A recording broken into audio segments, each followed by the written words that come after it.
বিরোধী ছাত্র আন্দোলন কোন অরাজকতা দুর্নীতি প্রশ্রয় দেয় না। এই জন্য আজ আমরা এই পায়রার রাজপথে নেমে পড়েছি। আমরা এরকম কোন অনিয়ম দুর্নীতি মেনে নেব না।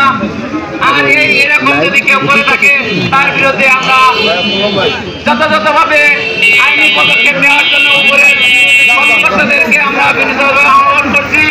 এই বলে আমি আমার সংক্ষিপ্ত বক্তব্য এখানে শেষ করছি। ধন্যবাদ।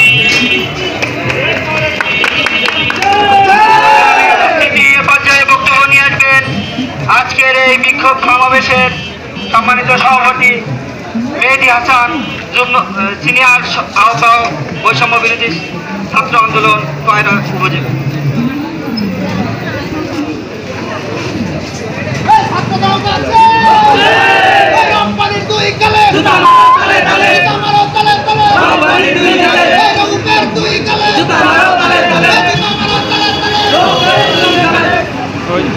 আমি বন্ধুগণ ও পায়রা উপজেলাবাসী সবার প্রতি রইল আমার আন্তরিক সালাম।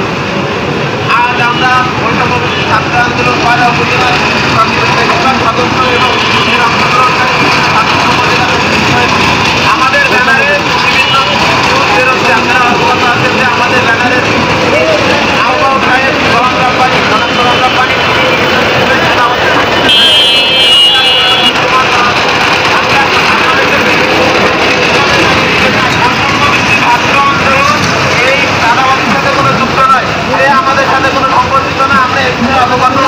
আপনাদের কাছে একটা বিষয় ক্লিয়ার করি, আমাদের পায়রা আমাদের কোনো চাঁদাবাদের ঠাঁই নাই।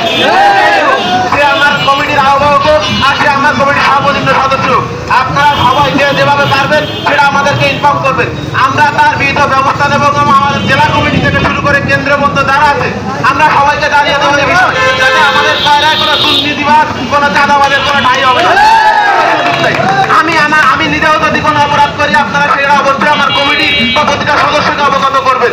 এই একটাই কথা আমাদের সমাজ এবং সকলের, যে আমাদের কয়রা পবিত্র একটা জায়গা যেখানে কোনো দুর্নীতিবাদ এখনো জন্ম নিয়ে টিকতে পারিনি, আর আমরা টিকতে দেবো না। আর এর কোনো সুযোগ নাই। আমাদের কয়রায় কোনো দুর্নীতিবাদের সুযোগ নাই এবং এই দুর্নীতি যারা করবে আমরা তার বিরুদ্ধে ব্যবস্থা নিব। এই বলে আমি আমার সংক্ষিপ্ত বক্তব্য শেষ করছি। ধন্যবাদ সকলকে।